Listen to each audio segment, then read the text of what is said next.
ताज़ा तरीन वीडियोस के लिए चैनल को सब्सक्राइब करके बेल आइकन और ऑल नोटिफिकेशन पर क्लिक करें ताकि आपको मिले हर अपडेट सबसे पहले।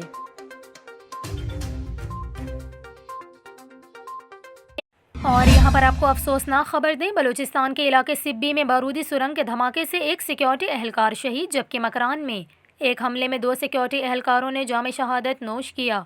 ISPR की जानिब से जारी करदा बयान में कहा गया कि मकरान के इलाके तम्त में बैरूनी हिमायत याफ्ता दहशतगर्दों के ग्रुप ने सिक्योरिटी फोर्सेज की चेक पोस्ट पर फायरिंग की।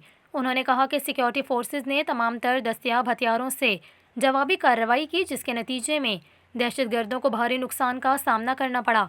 दूसरी जानिब ज़िला सिब्बी में बारूदी सुरंग के धमाके से एक सिक्योरिटी एहलकार शहीद और FC के 2 एहलकारों समेत 4 एहलकार जख्मी हुए। हुकाम के मुताबिक सिब्बी के इलाके बाबरकच में FC के 3 एहलकार गश्त कर रहे थे, जिनमें से एक एहलकार ने शरपसंदों की जानिब से झाड़ियों में बनाई गई बारूदी सुरंग पर पैर रखा और धमाके के नतीजे में जाए रुतबा पर ही शहीद हो गए, जबकि वाक़े में 2 एहलकार जख्मी हुए।